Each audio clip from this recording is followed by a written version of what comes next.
la comunicación mía que yo he presentado, Ogaño, ha sido, yo quería un ejercicio práctico un poco de ejemplo, de cómo, de plasmación un poco de la filosofía etnolingüística que viene en la propuesta de norma ortográfica de la nota, ¿no? Sistema de escritura en andaluz de nota, norma ortográfica para la transcripción del andaluz. Que, bueno, recuerdo que el sentido de transcripción que utilizamos aquí es el sentido antropológico, lingüístico antropológico de lo oral hacia lo escrito. O sea, la fuente de la lengua se toma la oralidad, lo que habla la gente, entonces la transcripción es pasar a escrito lo mejor posible tal como habla la gente.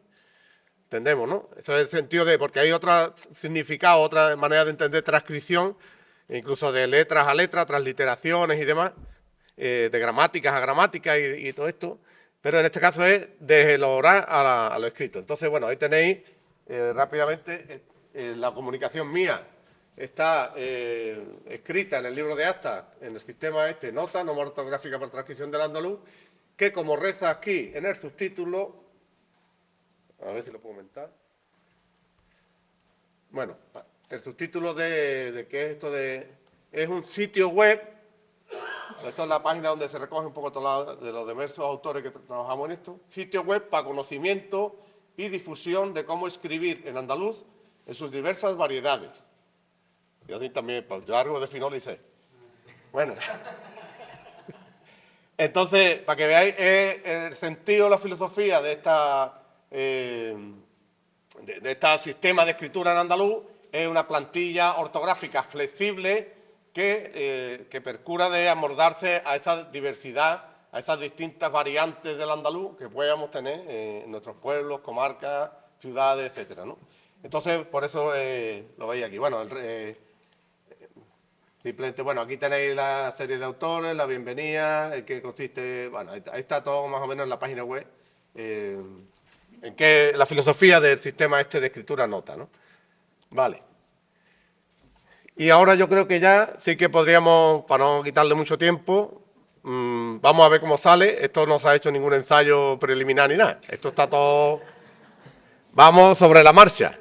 Entonces, yo voy a hacer de narrador y el narrador yo utilizo... Bueno, la idea de esto, en esta pieza teatral, en el punto 6, ya todo el mundo esmayado.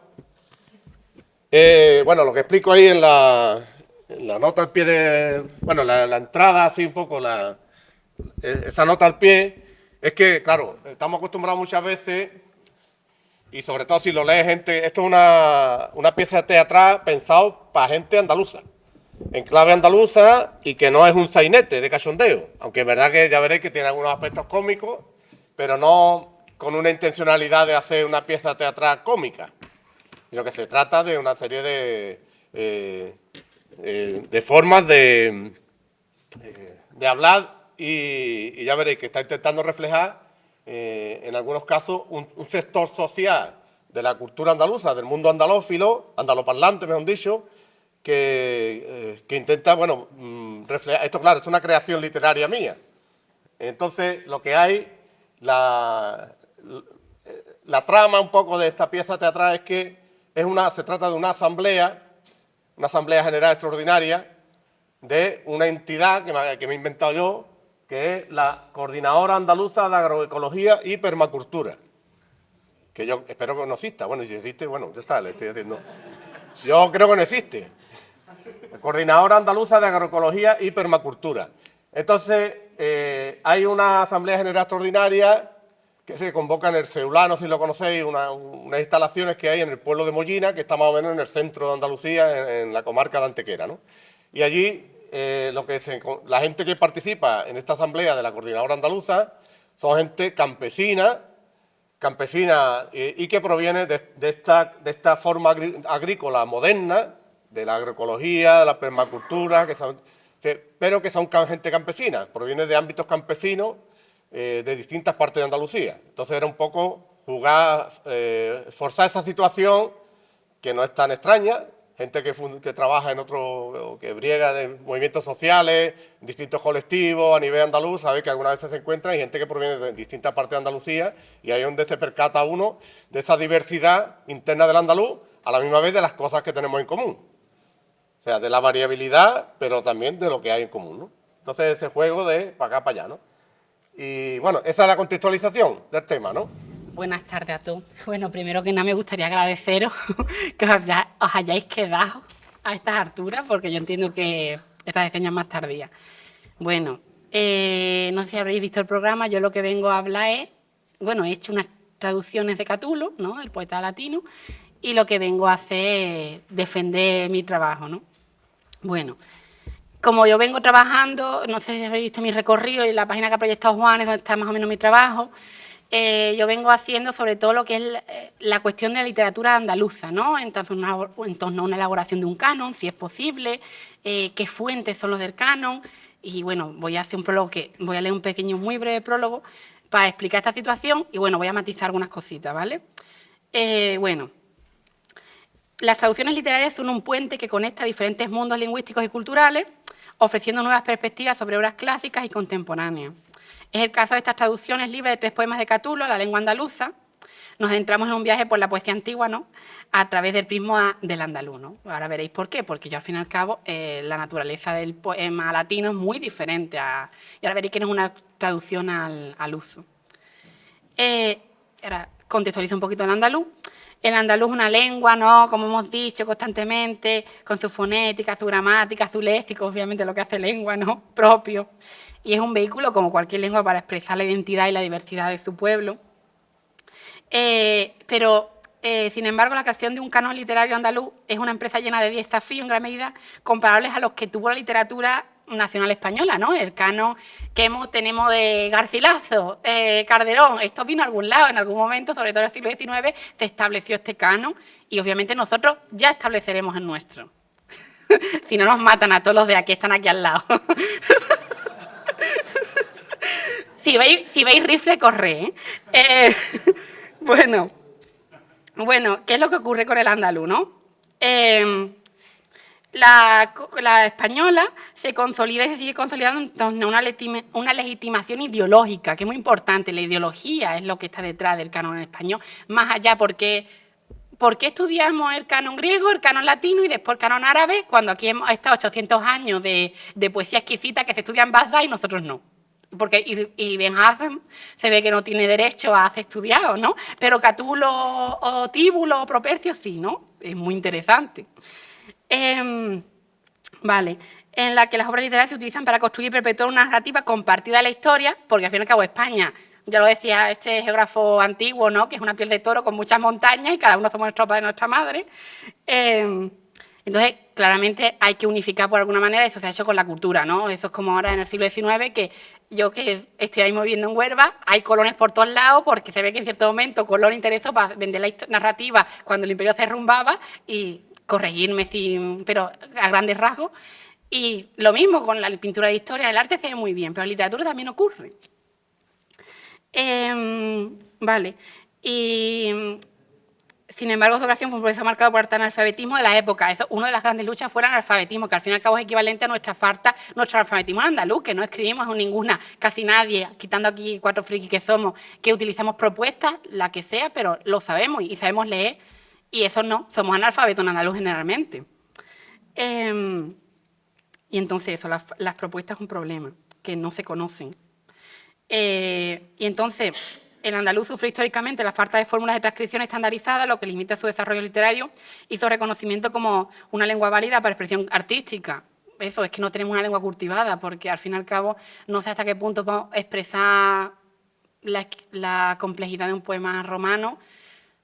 Estamos en pañales, ¿no? Porque una lengua anda por caza y hasta qué punto podemos estirarla, ¿no? Imaginemos Walt Whitman, ¿no?, que tenía ese inglés y cómo le criticaron por estirar la estructura sintáctica del inglés hasta el punto de poder hacer su literatura, ¿no? Y ya fue problemático y nosotros tenemos los mismos problemas. Vale. Y exacto, la falta de referente, ¿no? Porque al fin y al cabo, ¿qué es lo que tenemos el 19? Pues sainete, y qué gracioso la viveza, y no, es que no tenemos una literatura realmente seria, qué es lo que habría que hacer. Y entonces no tenemos referentes. Nos tenemos que ir al final a los referentes castellanos y el que sea más culto pues se irá a los latinos, los griegos, ¿no? Y aparte aquí nadie somos las infantes que tenía un referente islámico muy bueno, pero... bueno, lo que hemos dicho, los autores andaluces a menudo inmersos en una tradición literaria que no es propiamente andaluza, sino castellana, se han influenciado en su producción por esta realidad. En consecuencia deben del canon español, aunque también se opongan a él. Es una relación de amor-odio, ¿no? Al final, mis maestros son Petrarca, no, Manrique, Quevedo, esos son de donde yo he bebido. Ahí está mi instrucción. Pero ahora la verdad, yo quiero ponerme a ello. ¿Cómo lo hago? Sí, ¿cómo desde las herramientas del opresor, por llamarlo de alguna manera, cómo yo hago una contraliteratura? Esa es mi pregunta y yo creo que debemos reflexionar profundamente, ¿no? Vale. Estas son traducciones libres, el andaluz, son libres.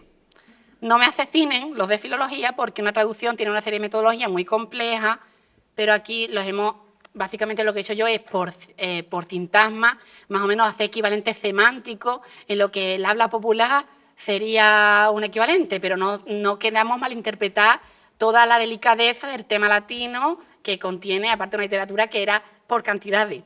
Y nosotros yo no he hecho una traducción métrica, ni mucho menos, ¿no? Porque no es el propósito. Pues eso, que ofrece una nueva perspectiva y que lo que demuestra, a poder hacer una traducción de un mundo tan alejado como es el de un señor aristócrata, no sé si es de categoría aristócrata, pero se movía por los círculos aristocráticos, de una lengua muy cultivada de un momento concreto, que es la que estudiamos, que no es el latín vulgar, de donde nosotros venimos, poderlo transcribir ya, bueno, traducir, no transcribir, supone, yo creo que un avance. Os voy a leer 2 líneas, nada más que 2 líneas de un poema latino, para que veáis un poquito cómo se leería, y ahora voy a leeros los poemas andaluces. Son 3, o sea que no os preocupéis porque es muy rapidito. El Carmen V, tan conocido, ¿no? Dice, vivamus mea lesbia quamemus rumoresque senum severiorum omnes unius aestemus asis. Veis cómo esa sonoridad se tiene. Bueno, esta tonalidad después no se repite, pero sí, yo creo que la viveza del texto luego lo merece. Vale, voy a leer los 3. El primer, Carmen V, tan conocido, el este de Lesbia, ¿no? Pues en Cátulo tenemos diferencias en el ciclo de Lesbia, tiene varios... Cátulo es un poeta muy completo. Y yo traduzco así. Vamos a vivir la vida lesbia y a querernos. Y de las mongolerías de los viejos rabús vamos a pasar como de la mierda. Los soles pueden morir y renacer, pero nosotros cuando se nos apaga la luz, lo que vamos a tener es una noche para dormirla siempre. Dame 1000 besos, a luego 100, después 1000 más, entonces de segunda 100, a luego hasta 1000 otra vez y después 100. Entonces cuando hayamos acumulado muchos miles, haremos como que esto no hacía así, para no acordarnos, o para que ningún saborío nos pueda poner mala cara cuando se entere de que hubo tanto beso. Gracias. Queda un par de ellos, más breve que este. Son poemas muy estereotípicos. Esto en cualquier antología latina lo vais a encontrar. Mi novia me dice que no quiere casarse con nadie, que no sea yo, aunque el mismísimo Júpiter lo pidiera. A ver, lo hice. Pero lo que una mujer dice a un hombre encoñado es mejor escribirlo en el viento y en el agua. Y en el último dice, la lesbia con el marido delante se dedica a pegarme tiritos. Esto le encanta a Arburto F, perdón. Zocalamida, no te das cuenta de nada. Si pasara de todo lo nuestro y se callara, bien estaría la cosa. Ahora que me critica y despelleja, no es que solo me recuerde, sino que es peor. Está en pica. Vamos, que como le quema, lo larga. Bueno, eligió los Carmina Longiora de Cátulo, que son mucho más largos y esto, pero este tienen estilo satírico. Y la cuestión, antes de me olvide, para terminar, la propuesta que yo utilizo es la de Juan Mao, las notas porra, en la edición de 2009, si no me equivoco. Os recomiendo, yo no denosto ninguno, pero me gusta mucho el planteamiento etnolingüístico que tiene, porque yo creo que, y con esto termino, si no es de una perspectiva de colonial, frente a por mucho que se diga mismo de esta facultad, me lo imagino, que dirán que España, como no tuvo colonia, no hay perspectiva de colonial, o lo llamemos con los términos del 19 de regionalismo, como lo queramos llamar, que no me importa, sino de una perspectiva de colonial, no tenemos nada que hacer. Así que, por favor, yo llamo a la resistencia y a hacer una literatura propia. Bebé de lo castellano, bebé de lo griego, de donde os dé la realísima gana. Pero, por favor, empezad a plantearlos de unos conceptos propios. Pues nada, muchísimas gracias y gracias por escucharme. Bueno, buenas tardes, gracias por los asistentes aquí. Yo, en primer lugar, voy a explicarle un poco de qué va el relato que he puesto aquí, Tiempos de Penuria. Es un relato que, aunque pueda parecer imaginario, pero está basado en hechos reales. No lo voy a leer todo porque si no sería muy extenso y en el libro de actas lo pueden leer pormenorizado. Entonces, le resumiré a grandes rasgos de qué va. Primero narro cómo en la década de los años 50, pues donde las dificultades para la vida de la gente sencilla y pobre era muy dura, pues aparte de las profesiones o trabajos que cada uno hacía, pues en esos años, que por cierto no se echaba veneno en el campo y había muchos cazadores y había más pajarillos, pues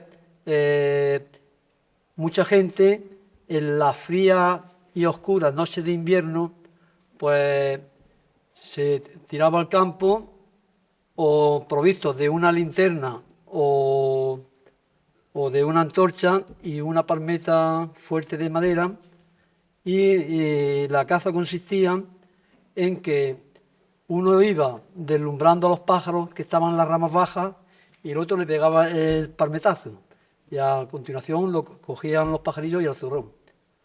Y esto es real porque yo vivía en la periferia de Jaén y me acuerdo que mi madre, cuando venían los pajareros, pues como mi madre tenía 6 hijos, pues le decía a fulanito, menganito, deme usted hoy dos docenas de pajarillos. Y se los vendía muy barato. Y eso era un complemento para la gente que tenía que ayudarse al sueldo. Luego las mujeres, pues los vendían a las parroquianas y los maridos que habían estado toda la noche de pájaros pasándolo fatal, pues entonces se iban a trabajar en la obra o en la profesión pertinente. Por otra parte, también narro otra historia que puede parecer una fantasía, pero que se basa en un hecho real y que yo conocí, porque yo que soy montañero, pues un día yendo por las montañas de Valdepeñas de Jaén, en la Sierra Sur de Jaén, pues me encontré con un pastor que me contó una historia que es la que yo narro aquí, en este relato, donde la Sierra Sur, en concreto en Valdepeñas de Jaén, es una sierra que tiene unos duros inviernos donde las montañas se llenan de nieve y los caminos pues se hacen intransitables, y entonces los cortijos diseminados que habían tenían que aprovisionarse de comida, bien con la conserva que habían hecho en verano, la matanza de invierno, para poder sobrevivir y sacar a su prole adelante. Bueno, pues este pastor me contaba que su padre, dice, un día llegó un maqui, un guerrillero cencerro, es un personaje real que se puede constatar en la historia, llegó al cortijo de mi padre y bueno, llegó con su partida de gente y claro, como nosotros, mi padre era republicano, pues lo acogió bien, le dio de comer, le dijo que escondieran los caballos para que los chivatos y los que pudieran avisar a la Guardia Civil no lo sorprendieran, y entonces pues metieron los caballos en la cuadra, le dieron de comer, en fin, aligeraron bastante bien la despensa. Pero luego, cuando ya comieron y se aprovisionaron de una poca de comida, pues Cencerro le donó una cantidad de dinero que era un medio para tener sitio donde cobijarse, porque claro, el bandolero Cencerro en una ocasión llegó al pueblo de Martos, o cogió un señorito, le pidió un rescate y lo cogió y tenía dinero. Entonces, a los puntos de refugio que él tenía en la sierra, pues le pagaba para ayudarle y para que no estuvieran completamente aislados. Entonces, cuando se fue Cencerro de del Cortijo, que estaba cerca del Puerto del Lobo, o en ese tiempo había lobo en la Sierra Sur de Jaén, pues le dijo al cortijero, que yo llamo en mi relato Rosendo, Rosendo, fíjate bien lo que te voy a decir cuando yo me vaya, que cojas y te vayas directamente al cuartelillo de Valdepeñas y le dices que Cencerro y su partida ha estado aquí.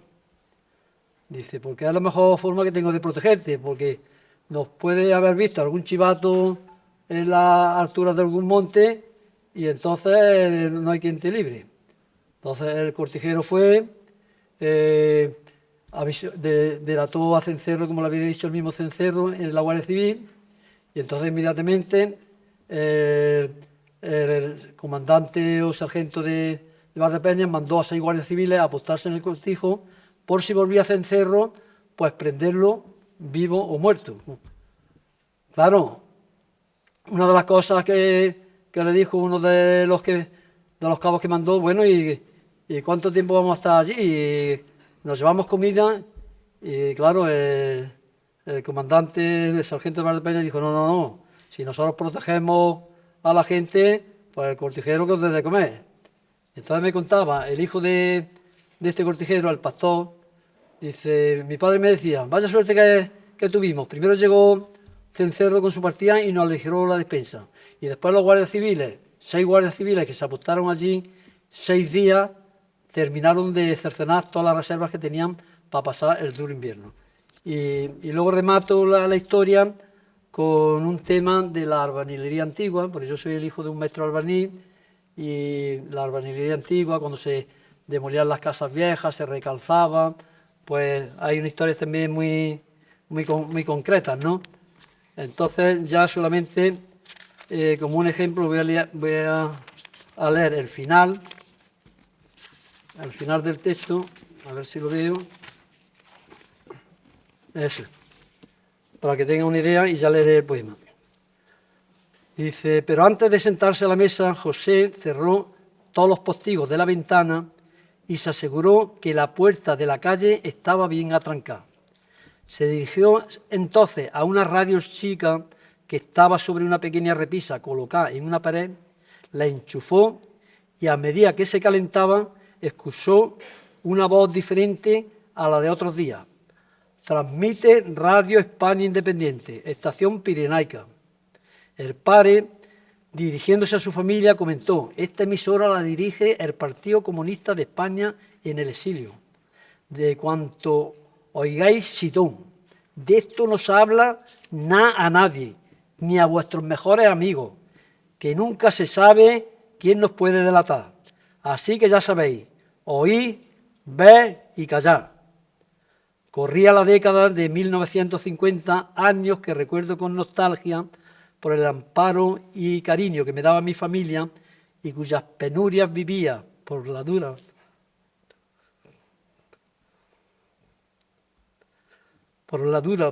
posguerra, quisiera borrar de mi memoria,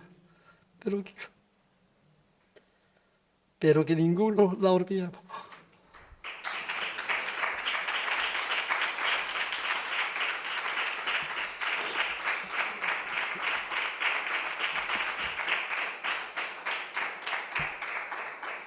Perdonad, pero es que lo he vivido y es muy duro.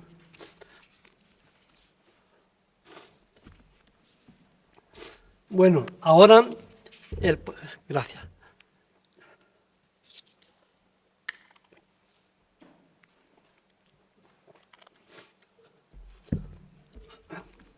Ahora el poema que les voy a leer, a recitar a continuación, Tiempos de Caos, pues yo que soy poeta, pues me lo ha inspirado precisamente la época de, para mí, falsa pandemia, de falsas noticias, de desinformación. Y entonces, como poeta, lo he sintetizado así. Tiempos de caos. Oscuro es el horizonte donde la maldad se ha instalado, donde el poder de los fuertes, borregos obedientes quiere.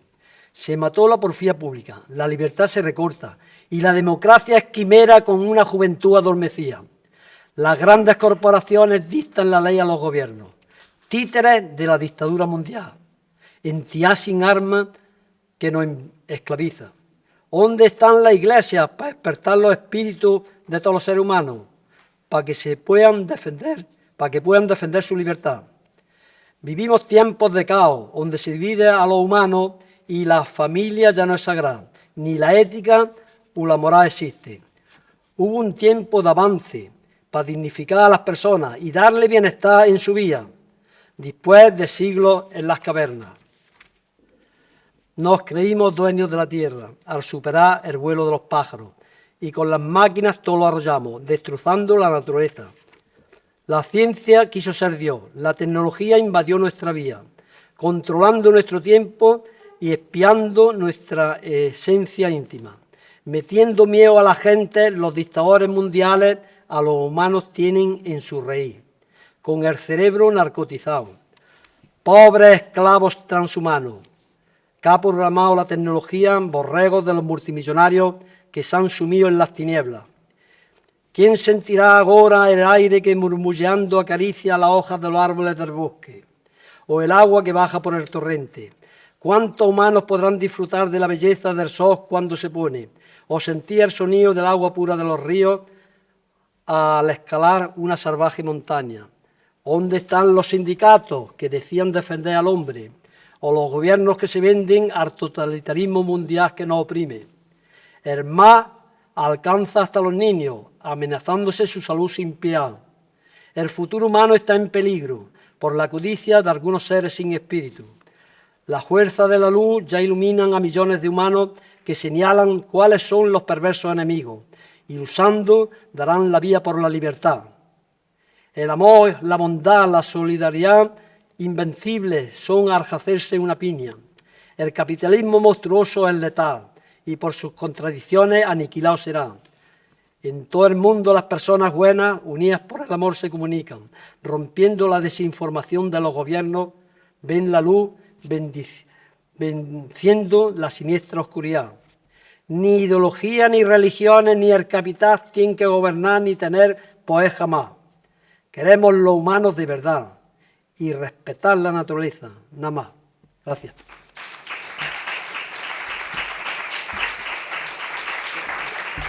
Pues nada, yo voy a leer un par de cosillas, un par de textillos, un poema, que no sé cómo estará porque yo no soy escritor, pero bueno. Y después un relatillo, un mini relato. Escritor andaluz utilizando la... no me sale la palabra ahora. La propuesta ortográfica que yo defiendo, que es la PAO, que la podéis buscar en el mismo libro. Como mañana tengo que presentar otro librillo más en el que he participado yo haciendo traducciones, ahí vienen los enganches y todo eso, por si estáis interesados. Aunque bueno, voy a empezar por el poemilla, a ver si lo puedo recitar bien, porque esto no es lo mío, pero bueno. El título es El sepulturero. A ver. Sobre el cementerio la lluvia cae, golpeando con fuerza las tumbas, y en el plomizo cielo anubado los enfurecidos rayos relumbran. Las coloridas palomitas con arborozo por entre los lirios ya no revolotean, por calaveritas de las mohosas nicheras, pa' cobijarse tomaron la verea. Empapadito perdido de arriba abajo y arreciditos hasta la mesmita mérula, en la faneguilla sin cesar currela, el sepulturero entre las bravías ésulas. Y en de mientras, la pala, jorando la tierra en el viento resuena. Sin bulla ninguna y gastando cudiao, un profundo hoyo nel barro el cava, pa' así indigna sepultura poder otorgarle a quien por las calles antes mendigaba. Y en esa húmeda fosa sin nombre, esblanquío, abutagao y geriondo, el inerte cuerpito del vagamundo a escuras reposa en los hondos. Habiendo arrematado la faena, el sepulturero suelta la pala, cavilando en que su breve vía poquito a poco se le escapaba, y en de mientras la pelona, aciguatando en silencio, permanece a la espera.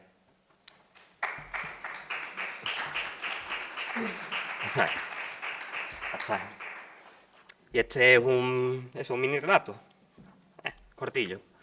Se llama Sangriento Combate. Un glorioso estandarte ondea en la distancia.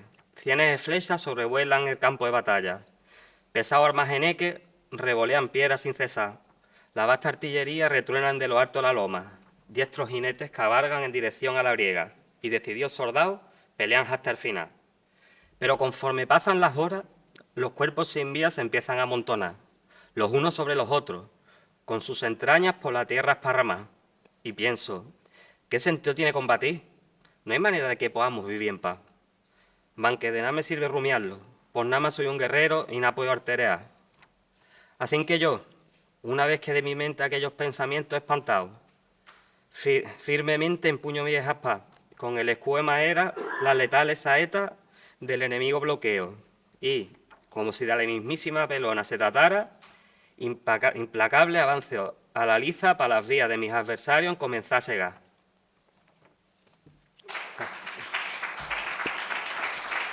Bueno, buenas tardes. Yo, como comentante en la mesa redonda, llegué a la SEA porque tenía dudas. Yo escribo poesía y, claro, tenía dudas que a ciertas palabras que quería poner en andaluz no sabía cómo tenía que poner. Entonces, bueno, pues estuve indagando por internet y me encontré con la SEA. Creo que mandé un correo y me contestó, o por teléfono, lo que fue. Y me contestó Juan y, bueno, pues me dejó una duda, pero claro, esa duda que tenía me la solucionó, pero luego ya me abrió un cajón de muchísimas dudas y ya fue cuando yo me empecé a escuchar. Yo, aparte de escribir, recito. Yo empecé recitando a Neruda y luego empecé recitando también luego Lorca y demás, y luego me daba yo cuenta, que una cosa que comentaba antes, que yo decía, Dios, hay que ver la de ojo que tienen los poemas y el trabajo que me cuesta a mí decir los ojos. Y bueno, pues empezaba a recitar y dije, bueno, a ver si lo puedo, y yo me obligaba a decirlo, intentaba decirlo, pero claro, cuando uno recita, porque yo recito, yo no leo, yo recito e intento darle efusividad, claro, corta, tienes que pararte, hacerlo despacito y ya corta el poema, ya corta el flujo del poema. Todo tiene un punto de inflexión hasta que poco a poco fui conociendo lo que era la SEA, la propuesta de nota de Juan, y me fui escuchando. Yo creo que uno de los motivos que tiene escribir en andaluz, bajo mi humilde opinión, de una escritora amateur, es conocernos a nosotros mismos. Yo me conozco a mí misma desde cuando empecé a escribir en andaluz. De hecho, yo tengo muchos poemas que escribí lo primero en castellano y cuando los leo ya no me reconozco en ellos.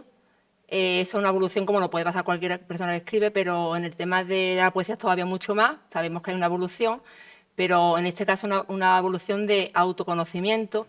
Por eso yo creo bastante la propuesta de Juan, de nota, creo que es algo bastante personalizado, porque estamos hablando de que no es solamente, y yo respeto por supuesto a todas las propuestas, no es solamente algo estándar en el que se refleje digamos, algo que podemos englobar todos, ¿no? Sino que es una forma de conocerse, porque cuando yo le paso algún poema, siempre le paso a Juan para que me lo eche un vistazo, hay palabras que digo, bueno, y esto está mal, me escucho, porque claro, una de las formas que tengo al recitar es escucharme a mí misma. Me escucho más, antes yo no me escuchaba, me oía, me sacaba defectos, pero no me escuchaba.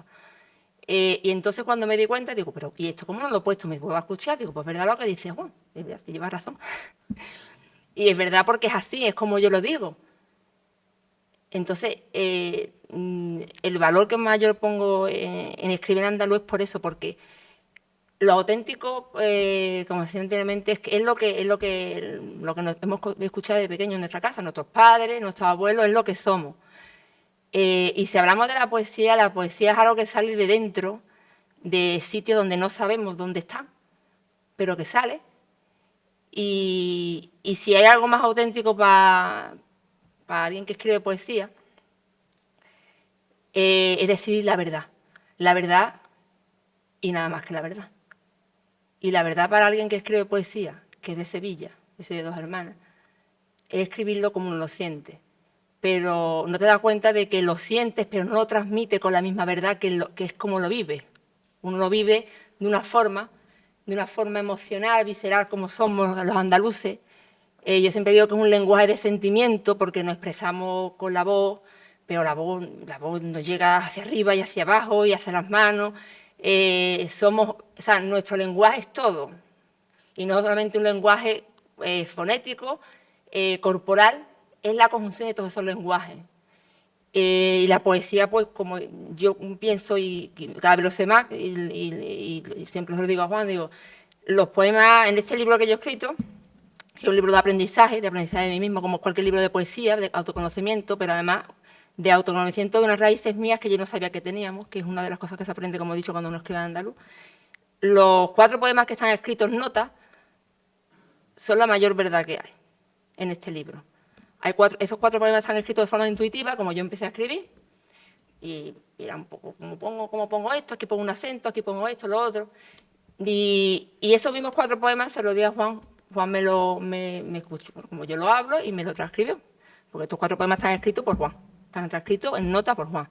Luego, posteriormente, yo he empezado a escribir porque en el proceso que estaba uno tiene un proceso, y primero, más que en escribir poesía, es un proceso bastante místico en el sentido de uno conocerse, de buscar su yo poético, como siempre se dice, y no estaba yo preparada todavía para empezar a escribir en andaluz. Eso era un paso. Antes necesitaba saber qué es lo que tenía que arrastrar de mí misma para luego saber cómo canalizarlo.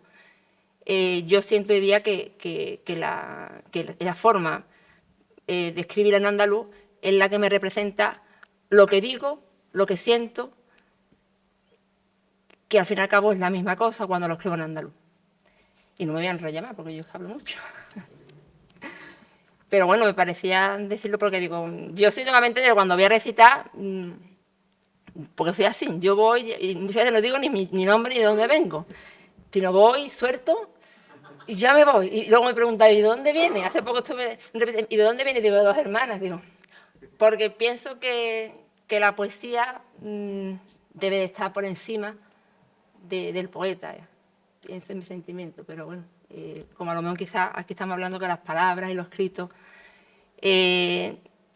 lo que los andaluces sentimos debe estar incluso por encima de cualquier ideología. Tenemos que tener ese punto en común. Y bueno, ahora que cómo me pongo yo con el poema. Mira, ¿tengo tiempo? Sí, ¿no? Sí. Tiempo. Vale. Bueno, pues he escrito lo que repartí por ahí, que es un pequeño poema que quería hacer. Es como una especie de cita de una boleta lectora, que estará muy tiempo. Pues hay 2 más. Están puestos encima. Bueno, pues hay más. Vamos, por lo menos, es que ahí están dobles. Bueno, ahí están, creo que también hay ahí. Bueno, pues ese poema, el pequeño poema que he querido, no quiero tampoco extenderme mucho en el poema, porque lo que he hecho es transcribir de varios poetas y cantantes sevillanos, ya que estamos aquí en Sevilla, que van para casa. Entonces, varios textos y los he transcrito en nota porra, y ahora me escribo un pequeño, tampoco me quiero enredar mucho. Además, yo normalmente los poemas míos son más bien cortitos, no son muy largos, y entonces, bueno, pues ese pequeño poema que he escrito, y el primero es lo que es el tema de la transcripción en andaluz en nota. Y bueno, pues, pero ya que tengo tiempo, voy a recitar primero un poema que para mí es un punto de inflexión. Es un poema que no me di cuenta hasta pasado tiempo, que es lo que pasa también con la poesía, como he dicho, que te conoces a ti mismo. Y este poema lo escribí poco después de conocer a Juan. Si no recuerdo, que fue una tarde en la Universidad de Olavide que me recibió, porque tenía alguna duda. Y me dijo, mira, pues pásate eso, y me dio el libro de arte y demás. Y no recuerdo lo que era, a lo mejor tú me puedes decir, pero cuando yo llegué, estaba a la puerta allí de su despacho y tenía puesto un cartel en andaluz, a la vuelvo, no sé lo que ponía. Y claro, la primera vez que tú lees algo escrito por Juan, te quedas así. Y yo, espera. Y bueno, la sensación que tengo, no me acuerdo lo que ponía, pero sí la sensación que me dio, fue una sonrisa. No me reí, o sea, fue una sonrisa en el sentido, ¿qué es lo que es esto, no? ¿Qué es lo que...? Y luego ya posteriormente, sí estuve hablando con Juan, le estuve preguntando cosas, yo estaba entonces, bueno, antípoda, ¿no? De todo lo que, poquito que es ahora mismo. Y resulta de que poco tiempo después, bueno, luego ya me fui informando, lo que era la SEA, lo que había escrito Juan, el tema del Principito, toda la historia. Y luego escribí un poema que se llama Mi amigo el andaluz. Y bueno, de estas veces que escribe, ¿no? Yo también escribo mucho, ahora menos, pero antes escribía mucho escritura automática. Y bueno, lo escribí así, y luego me di cuenta que se le había escrito a Juan. Luego me di cuenta que se le había escrito a Juan. Vamos, a Juan, a todo lo que él me había contado, a todo lo que me había dicho, de una forma u otra, y en la punta de mí que me dio, todo eso que yo lo canalicé y me di cuenta de que ese amigo andaluz que siempre va conmigo, ese amigo que él me presentó, ese poema recitado está en el libro de actas, en un código QR, que está escrito en notas y luego también está en un recitado. Y para mí es un poema que fue cuando yo empecé ya a darme cuenta de lo que era escribir en andaluz, lo que era, y la verdad que le tengo mucho cariño. Aquí está escrito en el libro de dos formas, en intuitivo, que es como yo escribía antes, le quito esta S, le pongo y luego ya en nota. Vale, pues lo voy a recitar porque la verdad es que yo creo que es muy importante por eso, porque ahí empecé yo a escribir en andaluz. Mi amigo el andaluz. Mi amigo el andaluz, al que solo conozco de habla, me arranca una sonrisa cuando ne me leo y me veo espejo en cada palabra. Cuando pronuncio su nombre, me regala señas y apellido. En cada una de sus letras le voy llamando despacito y en mis labios se crece y tiemblan y yo lo siento tan mío. Mi amigo el andaluz, ese, el que siempre va conmigo, el que siempre lleva prisa sin tener que ir a ningún sitio, el que aprovecha el tiempo en su voz como nadie, porque cuenta sentimientos, eso que en su garganta tantos le caben. Ese, mi amigo, el de andar por casa, tan conocido y a la vez tan olvidado, compañero mío desde pequeño, aunque nunca nos hayan presentado, pero ese que tantas veces de palabras en la escuela, son un tiña, me habían desaconsejado. Ese, mi amigo, un amigo que habla, un amigo que baila, un amigo que canta, que llora y que ríe, que sueña y que vive, trabaja y que descansa, y el que también se lee y se escribe. A él le pregunto, amigo, ¿por qué de ti se fueron? ¿Por qué no te dejaron? ¿Por qué nunca llegaron? ¿Qué más bien le has hecho, dándole vida en un grito? Mi amigo, siempre callado habla, porque así de sabio es entender, y aunque lo que anda por perdido, él lo sabe, tú lo sabes, yo lo sé, es ese amigo incondicional que estuvo, está y siempre estará, aquí y allá, donde quiera que un andaluz esté.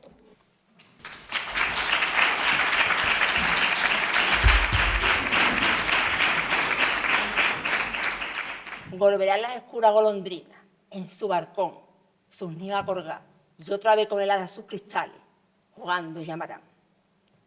Dijo una voz popular, ¿quién me presta una escalera para subir al maestro, para quitarle los clavos a Jesús el Nazareno? Y ahora hablo de esperanza, esa que vive en la calle, la que buscas cuando abraza un clavo ando a agarrarte. Y para hablar de esperanza, te voy a llevar donde nace, te voy a contar un secreto, un sueño que entre valares, dormido sigue despierto, por más que los tiempos pasen. Esperanza, la de todos los mortales. Y ojalá nunca te abracen por última vez. Hay tanto con quien estar, pero no con quien sé. Tan solo somos caminos que suelen torcer, ley de complementos sueltos que debemos de vencer. Ojalá si te aceptasen por primera vez y entendiesen que todos merecemos bien. Abre tu corazón, hoy vengo a buscarte. Amor, te llevará a un lugar donde brotan las flores.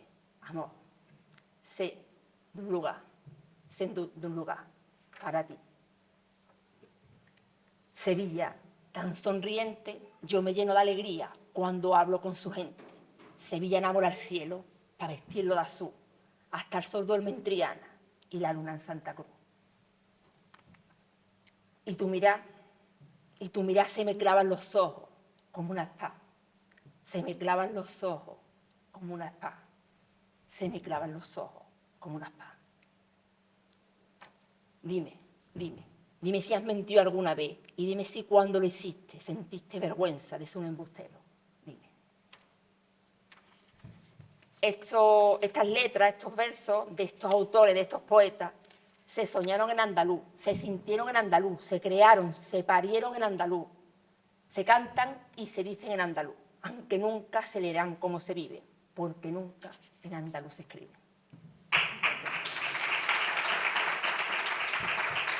Y mira, Diofe, dime, El principio es la palabra y la palabra sea escrita. Todo empieza con una duda, una ignorancia sonora, que las palabras no pueden dar fe de la vida, y la misma vía en la palabra se ahoga. Los perfiles imantados llevan fragancias cañonas, de tiempos remotos, antaño, de saberes escondidos en las naguas de un quejío. Parillo, muy por abajo, donde la voz es un hijo y a la vez un pariente, no reconocido, lejano, man que te pese vacío en las manos, del solo saber llevar los labios. ¿Cómo le pongo? ¿Cómo lo escribo? ¿Cómo me llamo?